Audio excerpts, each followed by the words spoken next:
Chers téléspectateurs, bonjour, c'est Marlène Malela. Désormais, suivez votre émission Réalité Plus sur la chaîne Le Peuple est d'abord. L'émission en question va nous aider à analyser de faits sur l'actualité de notre pays, qui est la République démocratique du Congo.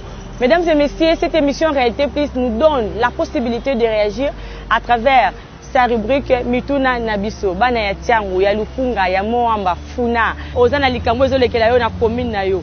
Émission Oyo Réalité Plus et fungoli ba porte na yango. Na oyo etali bongo o mai, o courant, ba question na bino e kozwa biyano na kati ya émission Oyo à travers cette chaîne Le Peuple. D'abord la chaîne sacrée et panafricaine. Chaque lundi à 20h45 pour la diffusion et mercredi à 17h45 pour la rediffusion. Et jeudi 17h45 pour la diffusion, samedi 11h30 pour la rediffusion. Le Peuple est d'abord, la chaîne sacrée et panafricaine.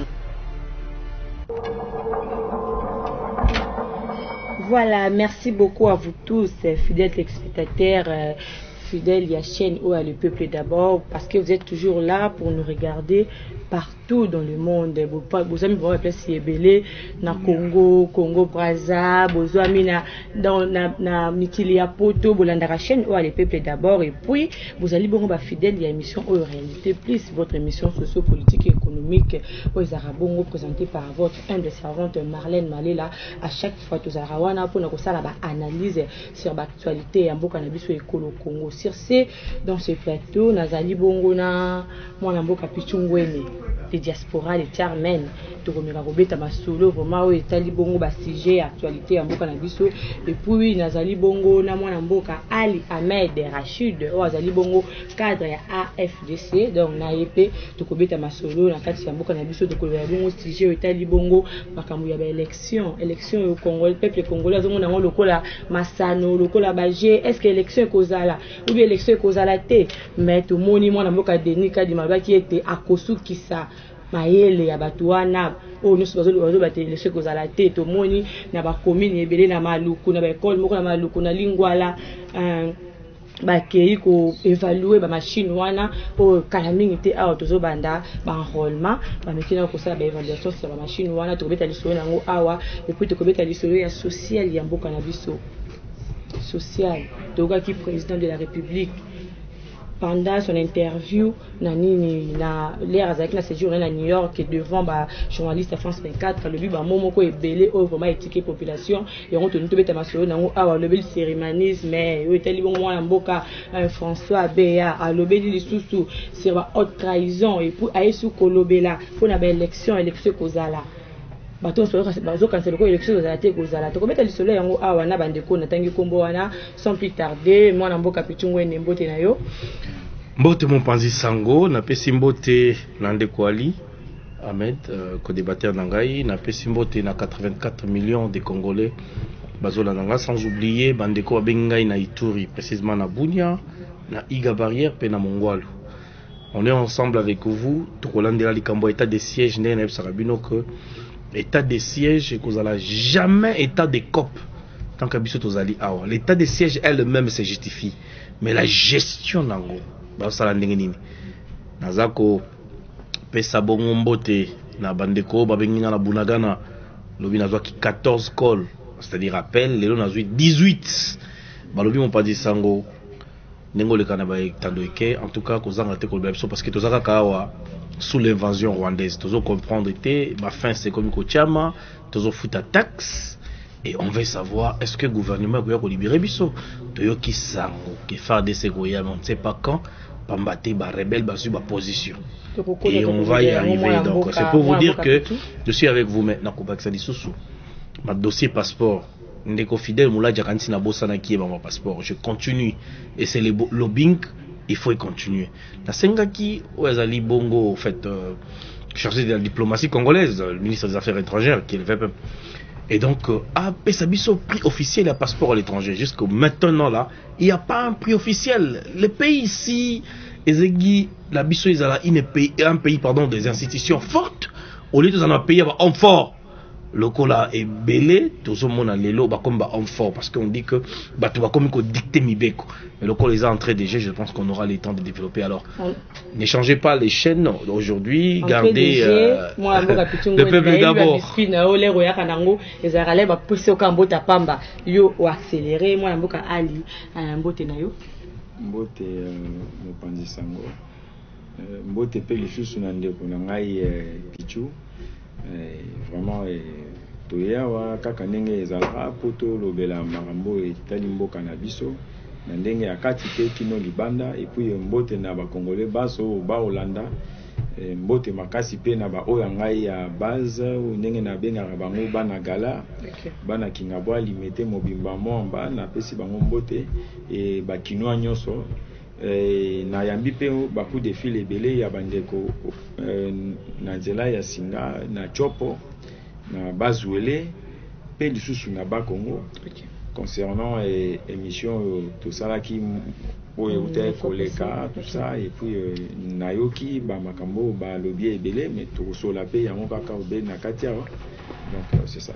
C'est un peu ça, rappelle un peu simbote na bino surtout balanjo ba to balinga mingi émission réalité plus na moni na ituri bazo tikate pona kobenga bazo tikate pona kobenga na kati ya émission to kobeta lisolo yango na ko yefsa bino na bandeko yango babenga ki na ba message batindela kingai o ba lobby par rapport ya ba groupe ya ba Codeco ba rebelle surtout telika mis na M23 total mis na Bunagana or eza pe na ba rebelle nsu bazali ko so peretisiko na kati ya mboka na biso bazo sala ba action na bango ba massacre à tout moment et puis bazo kosa peuple ke bazo kosa gouvernement ke to tiki cesser les faits or ba tikité bazo continuer toujours na ba délire na bango to ko beta lisolo on na kati ya plateau na ngai élection 2023 atebele ba loba ki était élection ko zala te boye na boye mais ndenge to ali to komo kendele apparemment comme to kotika na soni biso ba imboka o to zaki ko ba makambo wana po to monde déjà moi ya mboka denika di maye wana s'est lancé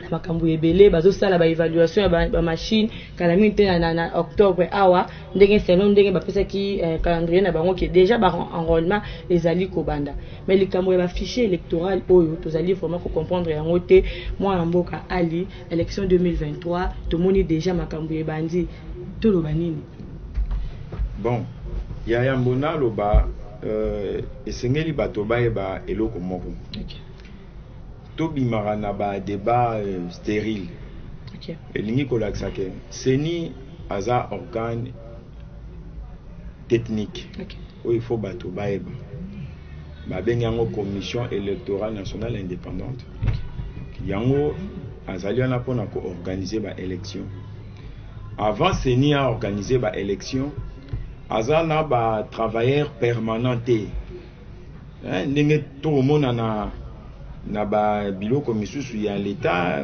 ce qui na kopesa moi exemple ndeti na ba biloko kola ba société commerciale ndeti SNEL régie lokola ba régie des eaux bato baza bafutamaka mais na kati ya seni tokomi nano na niveau wana te na bamboka misusu lokola France ministère ya intérieur nde organisaka élection mais epa na biso batie commission wana donc ça veut dire baboyi ko politiser yango raison pour laquelle bazwa batia bakambi o biso topesi bango confiance bakambi ya maloba ya nzambe on suppose que bazali batu ya sembo po tozana no batu biso nyonso alors seni a organisé ba élection ezali yambala ya liboso te o déjà to kene na 4e phase ya ba élection ba peuple congolais basi bakoli baebi procédure baebi processus pona seni a organisé ba élection mais pona seni a organisé ba élection esengaka mbongo seni a organisé ba élection na maloba pamba te esengi mbongo alors mbongo wana ekoutela wapi ekoutela obele epai ya ba contribuable ekobimela epai ya rapport ya ministre ya finance na ya budget ba kokotisa ba évaluer bazui ba bimisi mbongo po ba organiser ba élection bato bazonga ko récupérer d'une façon ya politique to Rolanda bango te parce que biso toza na confiance ya mwana mboka Denis Kadima oyo azana avandi topesi confiance toyebi ke akorganiser ba élection parce que tosi tomesani na ba élection organiser au moment opportun ndenge Congolais azali causer l'élection en 2023 akorganiser ba élection parce que tous ala ba ignorante toyebi ete mboka o uta tata mokonzi azui pouvoir akutaki makambo ya insécurité et bakisami lisusu nyonso twana ezali mbongo nde eza kobima parce que tovandi tokolobela toza na problème ya loi ya finance et gouverneur a mutu nyonso ezala le plus dominu ezala riche ezala ba politique ezala ba apolitique loi ya finance okoka komona yango te mais eza ko gouverner pona seni acha makambo nyonso tout ba batterie tout en marche esengeli mbongo eza kobima na makambo ya bitumba mbongo ezoma de gauche à droite mais donc tout ça peuple congolais aza kozela élection biso toza na confiance que na 2023 il y aura bel et bien les élections. Ok, merci beaucoup mon amboka Ali Ahmed cadre AFDC mon amboka Pichungwene tout le monde va tous ba comme comprendre élection ti papa Mokonzi Ekolo devant ba journaliste à face 24 apprenez toujours avec élection et kozala mais c'est nous yo processus au monde de tozoko kendeli est-ce que élection vraiment est sûr et certain kozana en 2023 ou bien kozana mo ba problème. Vous savez, ceux qui l'ont estimé, tu as peut-être 84 millions, encore 100 millions de Congolais. Les gens doivent savoir une chose. Les élections n'est pas un don. Peut-être les gens pensent que c'est un don que le gouvernement doit offrir en fait, à sa population. C'est un droit fondamental des peuples congolais par rapport à une constitution établie. Libé comme les Kundi et lobby, chaque 5 ans, nous devons organiser les élections. Voilà pourquoi c'est une commission technique. Moi je dirais pas technique dans le sens où on a, je dirais plus indépendante. Ok. Sa technicité est plus dans l'organisation, il y a élection. Et cette commission est dans un calendrier parce que la CENI a un calendrier pour la élection. Oh, peut-être la forme à ça là ils allaient un peu différent avec les gouvernements. Ici on a 26 provinces et tout, mais vous allez vous rappeler que échéance passée ou encore avant les échéances passées 2011-2017, il y a eu la MONUSCO qui devait déplacer les kits électoraux dans des zones rurales encore enclavées et tout. On doit se poser ces questions. Et dans le Bara, toujours, le nombre d'enrôlés ne sont pas le nombre de votants. Les lots Oyo, il faut voir que ceux qui ont 84 millions de Congolais ou 100 millions, ce n'est pas les 100 millions qui votent. C'est-à-dire que ceux qui vont s'enrôler, qui par exemple, cette année, dans le Bara, par exemple, 60 millions. Et que sur les 60 millions, il n'y a que 40 millions de votants. Et donc, les résultats que vous allez publier par rapport au nombre de votants. Voilà pourquoi la première des choses, en tant que défenseur des droits de l'homme, nous avons encouragé les Congolais à s'enrôler. Ok? Enrôlez-vous pour faire entendre vos voix. Moutako Sayote qu'il faut s'abstenir parce que les élections, elles qui bien été l'autre fois, cette fois-ci, vous allez dans votre triquet. Non, non, non. Ceux qui ont s'enrôlé, vous avez plus la chance de vous exprimer. Ben, connaissant l'Afrique, vous savez, en Afrique, si on a instauré ce système, il y a commission électorale indépendante, comme la France, c'est le ministère de l'Intérieur qui l'organise, parce que ici en Afrique, on a plus des hommes forts que des fortes institutions. Vous voyez, et le tendance africain, c'est que quelqu'un qui est là, il veut rester, il veut s'éterniser au pouvoir. Je peux donner là, en fait, l'exemple de Robert Mugabe qui est mort en fait au pouvoir. Je peux donner Yassi Edam et Adema. Je peux donner en fait M. Sassou qui est en face un dictateur. Je peux donner l'exemple de plusieurs, ils sont là, qui sont dictateurs. Au Cameroun, n'en parlons même pas. Depuis moi, Nabotama, Papa Zo, que ça fait 80 ans, les gens ne savent pas ce que c'est le vote. Les gens ne savent pas comment est-ce que s'exprimer gratuitement ou encore librement, s'il faut le dire constitutionnellement. Et voilà ce qui nous cause des problèmes en Afrique. Parce que les Africains, et puis nos dirigeants africains ont tendance à courber leur bec là-bas occidentaux. Parce qu'ils pensent que ce sont les occidentaux qui peuvent vous renverser au cas où aux gens divergent Tambango. Et donc notre constitution ne prime pas. Et donc c'est un problème pour les Africains. Et c'est surtout changer le lingue et regardez aujourd'hui les Mali. Les Mali qui qui s'est retiré de cette ordre mondiale, dans le sens que les États-Unis, la France et tout, ils s'allient à la Russie, mais ça marche pas avec les Américains, ça marche pas avec les Français. Et je vous donne encore l'exemple du Soudan. Soudan qui voulait donner ça espace beaucoup na mer pour la Russie a base beaucoup stratégique et tout. Les États-Unis s'est levé un ambassadeur qui dit que ce qui Soudan mais qui ko sala biloko wana Soudan ko la contrer na ba sanction moko internationale alors que le Soudan est souverain. Vous voyez ce que je dis? Donc c'est-à-dire que la souveraineté de nos pays africains est violée par rapport à cette communauté internationale, je voulais dire. Ce sont des gens qui nous imposent et ce sont eux qui sont les pyromanes sapeurs-pompiers qui nous apportent les malheurs que nous sommes en train de subir aujourd'hui.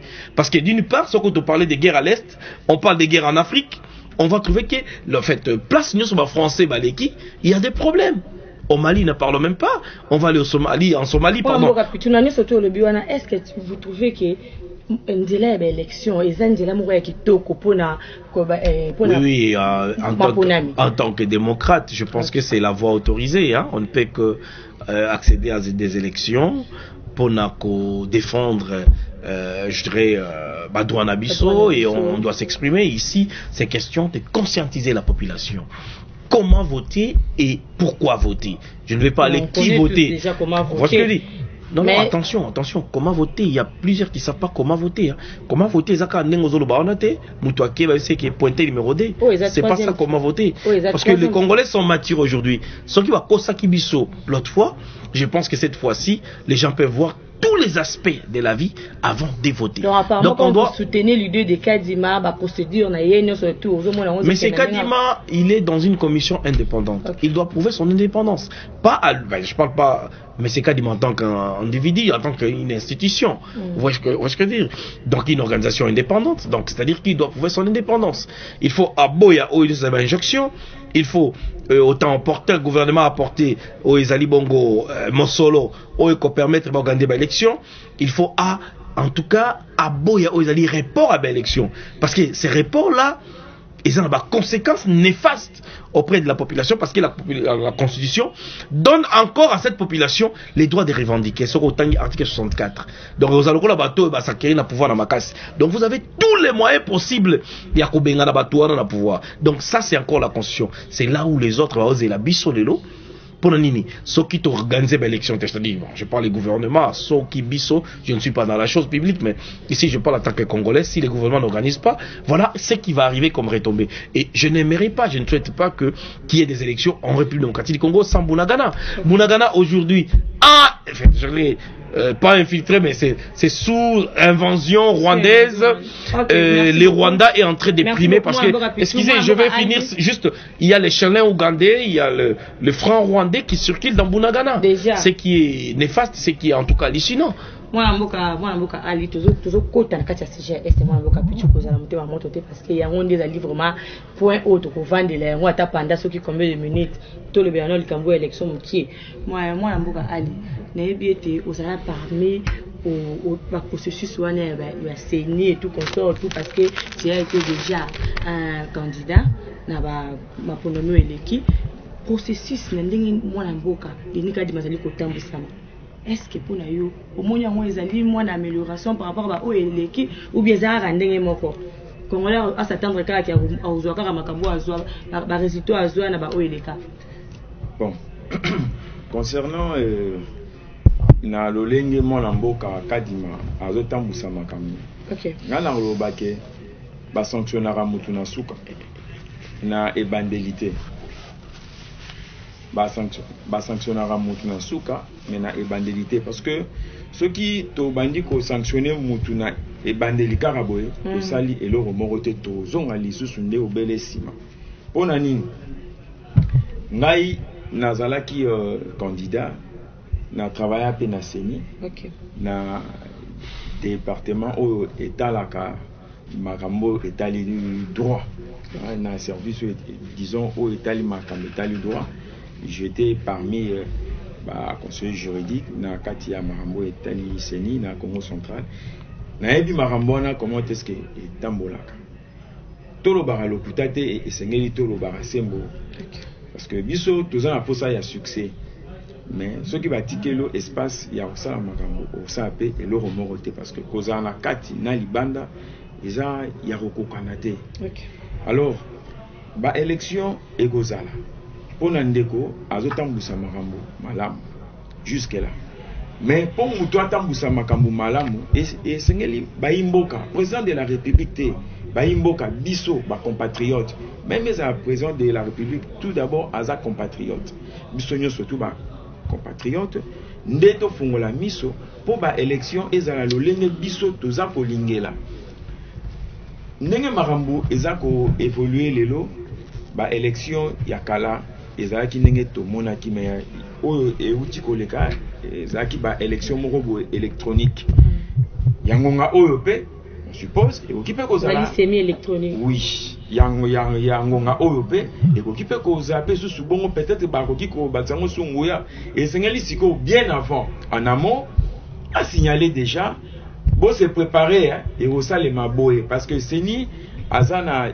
devoir il y a vulgarisation oyo il faut y akita na niveau ya population a expliquer batu na ba manuel batu ba palper yango.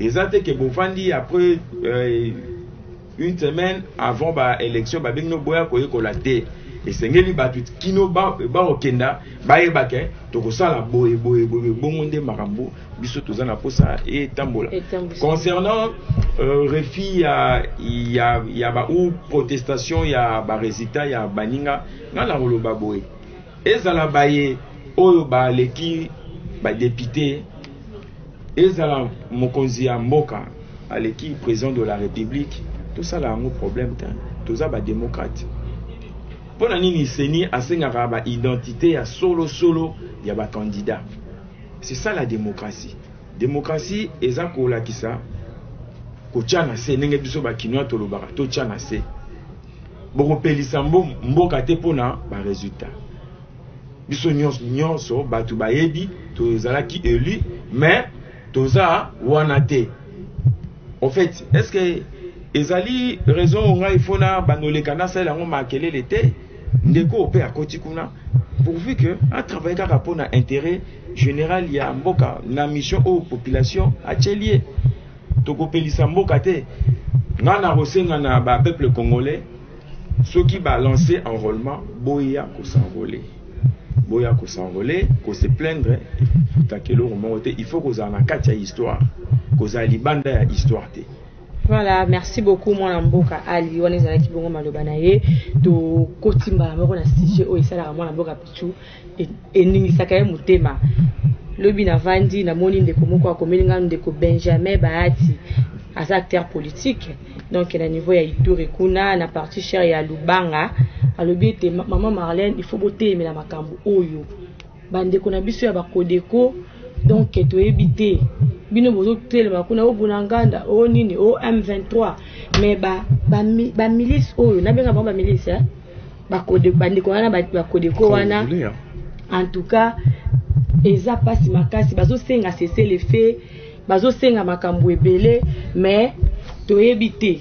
Est-ce que cohabitation on souhaite qu'on vende en lisolo on ndenge ba solola lolenge kani parce que bango basengi basali batiki babanduki na bango mais bango wana ba osala ba massacre bango wana bazali ko boma batu donc bango wana ba osala makambo ya mabe il y a eu beaucoup de morts yango to moni eloko mo tezo kota na kati na bango biso ozora accès maman Marlène ya ko kota na kati ya bakana na bango côté bango ba opéraka mais o tezo kuta kuna eza yango te yango tozo implorer et donc chef de l'État à côté na kati ya makambo wana chef de l'État vraiment le président de la République Félix Antoine Tshisekedi Tshilombo à côté imoka s'impliquer totalement na makambo wana nenga ka telemeli ba Rwandais yepé s'impliquer tout na bandeko wana au juste des alinene bakotika ba arme bote ba arme mona lui beaucoup bomoni bango sona ba arme wana bazora ngo wapi nani apesa ka bango koto tozo lobela likambo ya infiltration wana to lobela ngo ti na niveau nini parce que biso moko na kati ya ba terre na biso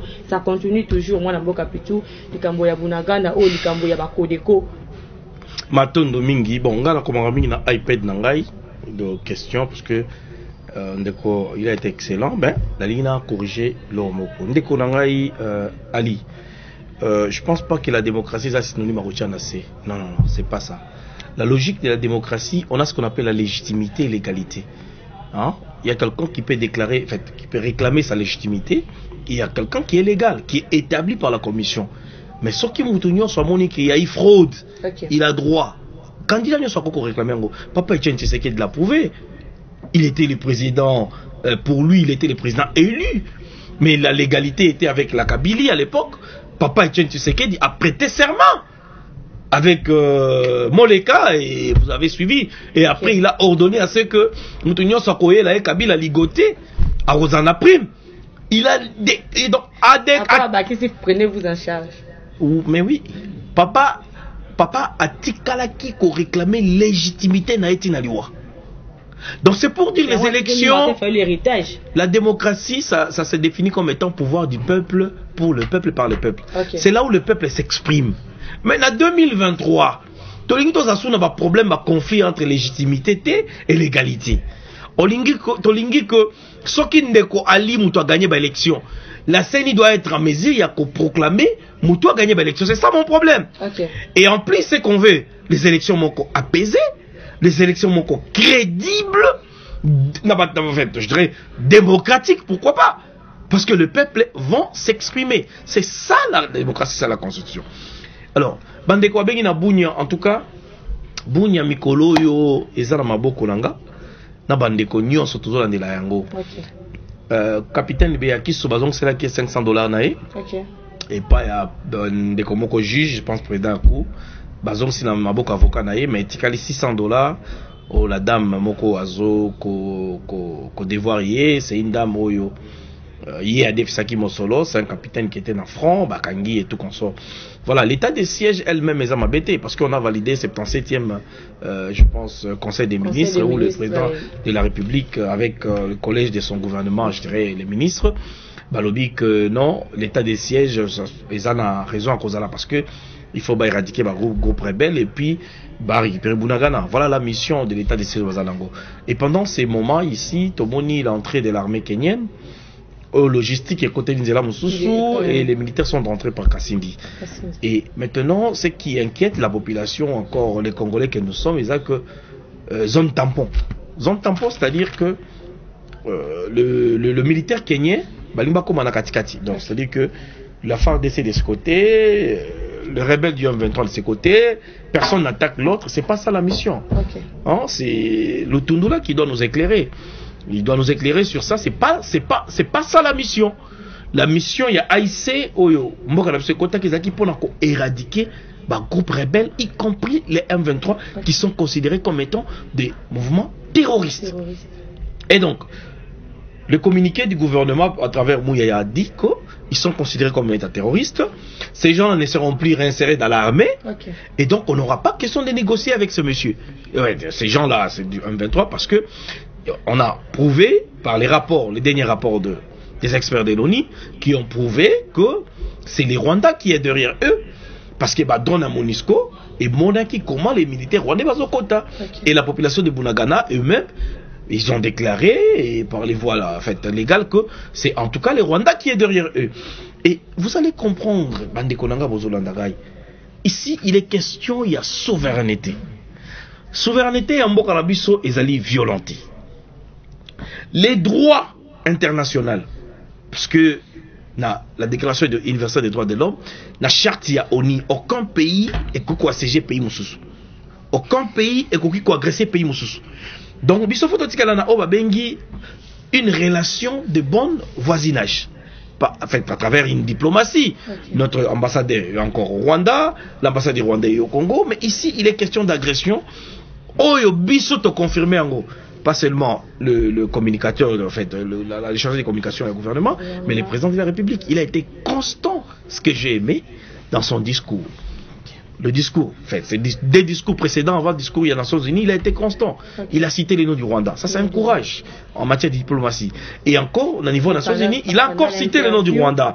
Donc, ce qui a poussé, parce que c'est la France aujourd'hui qui a été de coordonner cette commission au niveau des Nations Unies. Il a trouvé que c'était bon maintenant. Il y a Kofa Likambo. Mais en huis clos avec Kagame, le président a été encore, je dirais, constant. Il a dit, écoutez, c'est les Rwandais. Et ce qui Bolanda qui discours il y a Kagame a dit ceci. Alobi, lui aussi il a dit la guerre coûte cher. Donc, et c'est un abisso to vendre poto sur la makambo politiquement ou encore diplomatiquement. C'est de l'hypocrisie, il y a des hypocrites. Non, mais il a quand même aussi répondu parce que vous savez, Rogi Kobeta, Moninga Peazong ici, Alobi que et c'est un président qui a commencé, qui a fini, mais c'est déjà une faiblesse. Ça, je vous dis en diplomatie, parce que vous dites que comment? Parce qu'on doit savoir. Il y a une commission mixte entre les Congo et le Rwanda. Il faut toyeba. Nani a agressé Nani? Si le Congo qui a agressé le Rwanda. Mais il faut toyeba. Si c'est le Rwanda qui a agressé le Congo. Mais pourquoi Kagame dit que il n'est pas question à Koyeba qui a fait ça, qui a fait ça? C'est le même discours que le président kenyan a tenu. Et j'ai eu peur de ces discours parce qu'il a dit aïe, atindi troupe naïe, exactement pour Baïba, nani bandaki, nani salaki boy. Ici, c'est question de résoudre. Qu'est-ce qu'on va résoudre? On résout un problème si on connaît les problèmes. Je donne l'exemple de ce qui se passe à l'Itourie aujourd'hui.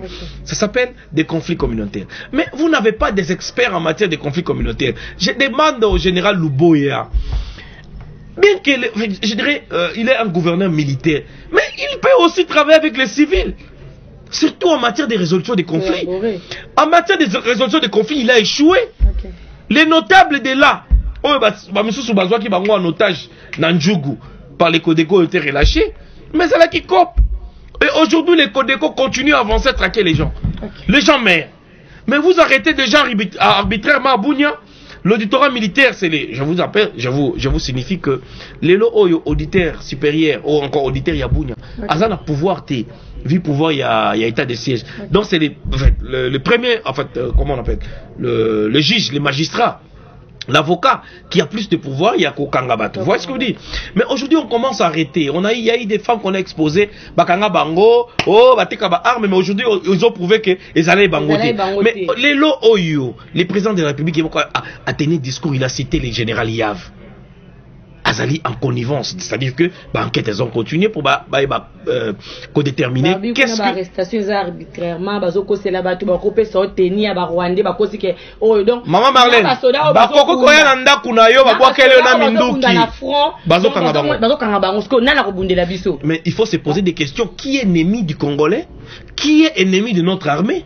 Parce que le militaire qui est au front aza concentré yo kangié pour la nyongo vu que apparemment le roi magistrat na yende kuna za likolo makasi parce que non il a beaucoup de pouvoir appelle les yeux makasi oui ce que zalaki ngam na lobi yango va revoir yango nazo yebisa bango na kotika. J'ai des messages ici. J'ai parlé l'autre fois d'un auditeur, j'ai oublié son nom, Oazana Bounia. Bon, il a fait ce qu'il a fait dans Makambazoloba, c'est énervant, na bien tout et tout, mais je vous dis que on est à Bounia. On ne va pas lâcher Bounia. L'auditorat militaire de Bounia. IGF na anti-fraude to qui t'a Bounia wana. En moins de 2 ans, biloko boza nango bosombi na état de siège. Batoyo taboko tamola nango. Tokoyeba na salaire na yo. Sur le terrain. Na oyo komi nango lelo bana Bounia obangati. Ça n'est de trop. Babé bazo benga mingi. Ba appelle les oya vraiment ebelé. Moi mboka Ali Ahmed. Na nyo surtout oyo. Tout le monde a bakenye. Au moins que Kenya, au moins que discours na bango les vraiment qui te côté pendant que nous on souffre pendant que notre président a zoé belé par rapport à discours na ye. Est-ce que diplomatie ou au moins na mboka Félix Tshisekedi-Tshilombo azali le loko aborder pour na yo est-ce qu'ils allaient bien ou bien admirano ko tika na makambo ya diplomatie parce que toujours moi loko là tozara toujours à la paire. Bon Nago yanolana nundeko nanga moi muke concernant makambo ya ba résultat ya ba élection. Démocratie et lobité na ndenge ye a lobi wana na lolenge ngana yanola ki ya ko tchana se donc ba institution auto tchango na place les abiso ba congolais les a CENI les a cour constitutionnelle les a pe ba cour pe mi sous tribunaux. Alors et sengeli tozara na confiance nango nzambe akouta likolo te akita aya ko organiser ba élection ceux qui toza nango confiance te biso moko ba politique bongo sko ba eli ba politique te ba rosala ndenge nini yango omoni na lobaki ke ba résultat eza ba résultat ba institution to tient na place eza ba institution biso to tient na place to mesana kotika qu'on manipuler population. Bah manipulateur, vous devez cesser. Population, à la passe inae, aye à sali choix nae à voter, et bino boké, tout ça, bossé n'enge bossali non. C'est mérito respecté, peut-être en a confiance, il y a une institution établie par Bissomoro par Congolais. Donc, concernant Makambouya Est, précisément il y a Ituri, bon, ngai côté on a nyon surtout on a na kenda yango, na kenda yango, na yebi yango tellement bien pour nous en rappeler ba côté on a très souvent. Au moni Makambouya Est, na pesi ndeko na ngai totalement raison. Général, il faut à contacter et à consulter l'autorité comment dirais-je communautaire, autorité communauté. Il y a des chefs coutumiers, il y a des chefs de groupement, et ça na lolenge na bango ba fonctionnaka bengisa bango vanda na bango sola na bango parce que yo ozana kati ya armée régulière. Donc l'armée c'est une armée plutôt qui est régulière. Donc bengisa bango bato wana vanda na bango sola na bango parce que armée eye wana pour la population civile. Je ne pense pas que ceux qui population nyon surtout ya contre wana et à la rabat soldat ne bango balinga bakota. Non. A consulter bango avant da a sola na bango. Oyo na lolenge oyo ekomi mokonzi oyo atali parquet tribunal ou cour d'appel bani kozwa suprématie, c'est clair. Ce que moni mabe ekoti population a dénoncé moto tango ozali gouverneur oza numéro 1 ya province wana le général a accompagné population effectivement va faire vivre oyo population aza kosenga na mokonzi ya mboka. Population a lobby été basoda o ba obunda bango lisusu bakomi kofunda bango non to utai ko landa awa baye ba bomaki des chinois pour na balengo d'or, n'est-ce pas que ba juger bango pe bazu ba condamnation na bango avec de preuves à l'appui. Biso to lingi ne bongo to boyi ba biloko ya oyo ngana lo barango eza ba biloko mo superficiel un tel ba monake ba kangake ba kenene non. Général Azaliwana pona kosunga mboka et vivre ou et revivre souveraineté nationale nango na mobimba oyo tozui makambo oyo etali Budagana. Bon, peuple congolais tous à la conscient petoyeba malgré la classe bazo tangisa yango te ngana reproposer même ba programme ya éducation, c'est quoi, il y a citoyenneté civique et morale, quelque chose comme ça.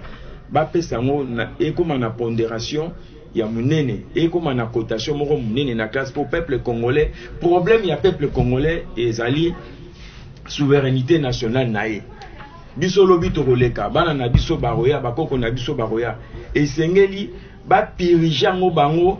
Donc tant oiseau tambola boy aeba couleur ya coltan ezara wapi Budagana eza wapi Maindombe eza wapi koloko sogongo eza wapi gungo eza wapi esengeli batu ba bando vivre na ngona makila. Pourquoi batu ya ba pays tout ya est pona bango balula rende RDC eyebani ezala ba Kenyan ezala ba Tanzanien, ce n'est pas un problème que baya tozali bandeko mais biso ba Congolais biso ba peuple congolais et sengelito fongola misu. Quand je dis le congolais na ba soldat baninga baye bo fongola misu po bo bengana banguna ngana bengaka bango baza ba rebelle eza armée régulière ya Rwanda nde ekoti na Congo eye ko sala ba incursion wana baza ba rebelle po baye bani na ba kombo bazozwa bango na ba pièce d'identité carte ya soldat régulier ya armée en face. Ce sont pas des rebelles parce qu'ils sont identifiés. Ils sont identifiés, baza ba rebelle témoin na boka pichu,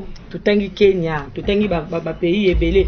To moni côté Macron avant d'ici moi na boka Kagame ndengo uchi ko loba na ba maloba na yo pe avant tina Félix Tshisekedi. Diplomatie wana. To continue na ngokaka ou bien to changer moi position tout ça le lengeni. Vous savez, dans le Bara toujours, en tout cas dans les soucis de vivre les années qui viennent avec beaucoup plus de responsabilités. Vous savez, Ezali Mawa. Vous savez, bail politique y a mot cannabiso bazali ba expert en résolution des conflits. La benga bango pyromane sapeur pompier. OK. Ceux qui baliki ba pele Simoto. Allez-y voir le discours de M. Kamere. Vous pouvez tout comprendre. Azaki na posa pe moi mboka pitu. Kamere azaki na posa kara ya pe. Soka azaki na posa pe na butembo fo ba wolola eke to boyi usono mbongo na biso. Soyons sérieux. Le changement de la classe politique. Les lots pour vivre en qui moi mboka ba azaki pour peuple. Bah tu le kwebo pour une fois na mona karaza révolutionnaire quand on sala qui discours qui na Goma après départ na ba benga de Monisco. Okay. C'est les jours où j'ai commencé à apprécier peut-être que à quoi améliorer en haut. Je vous dis que tout le monde peut diriger le Congo, mais tout le monde n'aime pas les Congo. OK. Na ba politicien nyoso wana ezala mutu ondima kufa pona Congo azate. Akondima te. Baboumae, aboya. Akosigner bako, akondima. Écoutez, ce qui se passe au Congo c'est du théâtre. Je dis bien c'est du théâtre. Les gens qui vont venir ici, voilà, moi je soutiens tel parce que j'ai fait ça. Ce sont des faux. Bunagana aujourd'hui, qui parle de Bunagana? Qui peut condamner ce qui se passe à Bunagana? Qui peut hausser les taux parmi nos politiciens? Nakagami. Qui? Kamere, qui a le bien? Osoyo qui attend combat Kagame. Bahati Lukwebo, qui attend combat Kagame. Non mais attends, les gens veulent diriger les Congolais mais n'aiment pas les Congolais. Et puis vous allez voir les Congolais en masse venir dans le discours na bango pour parler des politiciens. On va changer cette affaire. En 2023, bah monsieur Bakota na quartier va imiter. C'est-à-dire que bah gérer bango va vendre ici on va secret la population. Parce que batou Tolembi, le peuple congolais est fatigué. Même les occidentaux ont compris que il faut changer de politique. Écoutez, quand j'ai parlé des observatoires nationaux des attitudes de la population, tu vas comprendre qui est en côté. Mais que pense la population? Que dit la population? Est-ce que Nani Ayebi? La population est en colère. La constitution, ils ont dit Mobekoli Kundi et Lobi Boye. Bae Bazako Kambabi son la banana lingala. Bazali na obligation. Obligation lingala les années. Aïe. Bon comprendre kaka. Bazana na obligation. Yako protéger Congolais nyonso. Azana superficie ya Congo. Tout ce qu'on pleurnicher. Réforme et armée qui peut les faire, c'est le président de la République. Si aujourd'hui le président signe une ordonnance, il y a un nouveau chef d'état-major et Kosalema. Si le président signe une ordonnance, Lelo, il y a un inspecteur général de la police et Kosalema. Ce qui président signe ordonnance, Lelo, il y a changer tous les services de renseignement. Avec Kosalema. Mais si aujourd'hui on arrive à avoir des problèmes sérieux, on est infiltré. Qui a infiltré l'armée? Parce que on est infiltré. On veut savoir qui sont ces infiltrés. Nakotang Abino, mais c'est Mbosso. Soyez sérieux. Tilelo Atangate. On ne sait pas qui est infiltré. Population comme frustrée. C'est quelque chose que les politiciens de demain ne veulent pas. Changement de la classe politique. Changement de la façon de faire la politique. Alors, madame, posez-vous des questions que les peuples congolais qui étaient à Bunagana, qui vivent à Bunagana, Balongwe Bunagana, Baki na Uganda. Na Uganda, bazo forcé bango bazonga. Peuple a boyi. Alors, comment vous êtes au déplacer ba Rwandais ba siégé? Landa porte-parole il y a M23. Landa Congo eza munene bango bakeka kovana na Bunagana mwa boka pita. Na Bunagana te bakimi Bunagana parce que Bunagana eza na frontière na Uganda. Ba okima wapi pa maman na ngai. Koto rebelle azo attaquer, koto bakimi, ce sont des réfugiés. La loi des réfugiés, les OP Sakeo protéger les réfugiés sur côte d'Amboka Nayo. Là, quand même, on doit comprendre nos frères et sœurs. Mais posez-vous des questions maintenant, les années. Questions que se posent les années. Bandeko Bakima, Bazana EDT. Ouganda, comme il est obligé, Bango Balongwa. Bazonga na Congo. Kozonga Bazonga na Congo, Bango Bakanse Baokima la Bunagana te.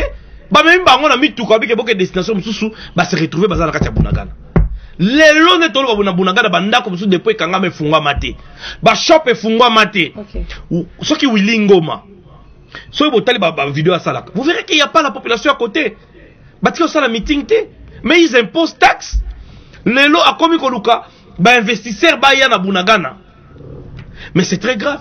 Écoutez na lobakango chaque fois c'est au gouvernement de fournir des efforts. Ce qui est l'eau, Butares alobi que la Monisco biso toyebaka ke Monisco excusez-moi on appelle ça une minute rapidement là c'est ça toyebaka ke ceux qui font des ça la mindu qui sont fait étiqueter Monisco zanango Monisco c'est quoi lobaka nini ye mission ezalaka te ki ya bundeza protéger ka population mais ngala tuni Monisco c'est quoi population ya bunagana Monisco a protéger ki bango. Comment est-ce que FARDC à Longwe, Monisco à Longwe? Donc c'est-à-dire qu'on doit comprendre les jeux de l'ennemi. Soki lelo oyo, babengisi AIC, l'armée de cet pays ba na mboka na biso. Je pense que cette armée ba kolobate que l'armée oyo ya M23 est une armée professionnelle. Parce que soki cet pays ba déclarer lelo que cette armée c'est une armée professionnelle, bango ba ko bundisa M23 te. Ah, wana M23 comme nango Ukraine. To comme nango Russie à ce moment-là, to que nous katsaka Hiroshima Nagasaki. na la kaki bandeko wa keto kolobela social bato so babeng babi so kolobi ba point ebele mingi kolobela ronde ezara faute ya temps ya ezala vraiment ngaite likambo ya social oyo vraiment bato bazali kolela likolo mai na courant et comme le roi alikambo tozo ebate ba ndi bazo ba ke ba infiltrant ba koti ba comme déjà awa na Congo parce que chaque 17h Corée qui et aux on à 23e mois à n'est plus de jour remarqué à moi on va miquer parce que tu comme déjà presque na souka tu peux continuer. Bon, sinon c'est ça, mais na koyebisana de konangai était autant à Combo ya Kagame et l'obité que soit décision ou quoi que ce soit. Mon amboka baati lukwebo professeur tango akité na Goma maloba oyo alobaki to moni impact nango lelo Nations Unies à travers MONUSCO à travers les Nations Unies ba ekoloba solo ce sont des terroristes. Eza ba Rwandais ne baza koyaka kosala ba marambwana na RDC parce que il y a eu un soulèvement oyo ba pesa on a un grand leader politique mot d'ordre oyo et kendaki pona intérêt général ya population et concernant Maïna courant namboka na biso toza déjà na biloko belé et comme na vestus oyo sengeli toeba 32 ans ya Mobutu asalaki oyo kozwa mikolo o misusu e salemaki awa biloko belé et comme nango détruit. OK. Tozomona lelo yo basala banzela mais basali terrasse place mai ekosukela ezate. OK. Terrasse et meli mai telemi wana. OK. Eza ba biloko esengeli population na gouvernement que toyeba comment est-ce que toko appuyer na accélérateur pour te changer marambo wana.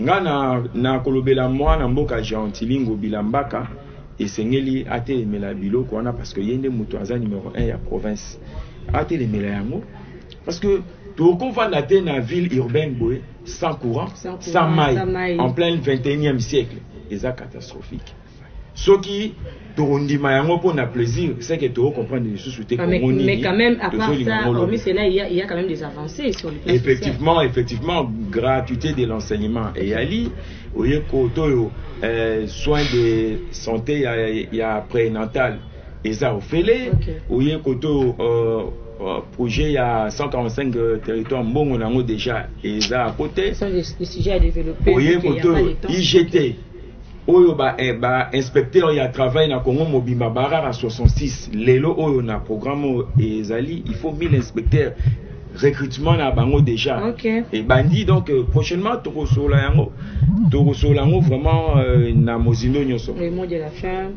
Bon, mot de la fin ezara ke na pesi ba congolais nyoso tumbote to continuer ko soutenir mokonzi mboka to vanda soudé parce que to combattre ennemi soki kaka toza uni mais soki toza bon mon côté ennemi en côté na kati na biso toza la uni opposition société civile pouvoir eza en place toza la uni pour to bengana nanu munguna ba maram na biso interne to voilà merci beaucoup mon mboka petit to komi na suka ko kena biso ebelete par rapport à social et puis au PC mot de la fin. Mais donc yebsano ndeko nanga ko débatteur nangai ndeko ali il faut faire attention parce que mon exécution et projet ça biloko mi balé. Hein parce que au risqué après mandat ba to ba Orlando pamba nanda ko biso que non ba na biso ki ma miso ça va tout va bien. Les social des Congolais ne va pas bien jusque là même le gouvernement va besoin connaître en baliebi yango ba besoin fournir ba effort pour que ba améliorer les social des Congolais. Social ba Congolais a bien été. Puis deuxièmement na senga na mokonzi mboka pona sukisa mokonzi mboka na yebi ke kota armée te osala no armée te landela no makambo armée finance ya armée Imagine-toi que les soldats sont dans tronçon entre Kassindi et Beni Baozo Mbongo. Parce que soit primité. Comment se fait-il? N'a-t-on comprendre? Combien? Anti-fraude. IGF. Bosa Wapi. Est-ce que les militaires qui sont en front, est-ce que monta au besoin débloquer? Et ça, les montants au besoin, qui sont ceux qui travaillent dans le service de renseignement pour décourager les militaires d'une manière ou d'une autre? Parce que la connaissance qui est un savoir validé systématique obtenu grâce à une méthode scientifique, présenter un facteur optimum de vérité, c'est un abisso que tous en a clarité à ma camtozo sala. Nous sommes des acteurs politiques. Demain, le Congo nous appartient. La jeunesse congolaise. Bon, c'est découragé. Mais mon frère, ce qui est vrai, bah, politicien en 2023. Oh, et bazo kanisake. Parce que bazaki na Sénat, bazaki na Parlement, bazaki ba député, ba ministre ba kozong. Ah, en tout cas, c'est un obstacle. Voilà, merci beaucoup. Je n'adhère pas avec eux. Merci beaucoup. Nous avons une réclamation oyo, bah, agent ya Sénarec. Bazo ko réclamer, baza 16 agents au baza révoqué. Et pas il y a ministre et plan chrétien Mwando Simba a révoqué bango bazo ebate bango baza ko c'est en réhabilitation na bango et puis révocation on s'est mis kaka na moment oyo bango basala moi quelque bané belé bazara impayé bamso baza pi moso za impayé o kaka gouvernement à travers un ministère à budget au bakana qui était bango surtout ba de refuta bango ba salaire na bango et puis bango na été baneng bande comme susu bazali bon révoquer OK sans cause et le comment côté bazali ko senga ko déplorer moi na mboka le président de la République à côté makambo na bango côté la bango ko ya bango abako na ba preuve batindela kinga ba mikana na c'est bon OK il faut éviter madame la journaliste la spéculation na ko meka parce que tous on a posé vraiment to comprendre bien histoire en haut parce que na côté na quantité to ko vous êtes un journaliste to landela to yeba vraiment voilà, il faut investiguer réellement. Il faut investiguer. Mais vu que Bisso attend que les journalistes nous avons pour investiguer, il ne faut pas condamner directement le gouvernement. Tu na terrain, tu koluka bandeko wana, tu kobenga bango na plateau, peut te rekende Bisso moko na terrain to yeba pourquoi ministre ya plan Salibon parce que tu accusé été et ça au bango ba lobby. Et on peut to yeba vraiment problème yango eza vraiment nini Bisso za toujours voilà église au milieu du village. Et on se retrouve les cambo. Faut te faire ça moi. Merci beaucoup l'équipe technique. Jean Dété Moukendi en tout cas, Jérémy Foueta, ingénieur Mike, équipe Mobimba. Bozala ki wana bana bunya bana ituri toza wana pona bino. To pesi bino mbote bo continuer toujours na ko benga ba message na bino na pesi merci na ba intervenant na ngai mwana mboka Ali Ahmed merci beaucoup na ndenge o yaki na kati ya o répondaki na nini na invitation na biso RT plus na pesi pe mwana mboka piton wene ba merci na yo attaque merci beaucoup. Vraiment, tu as le numéro et ciao.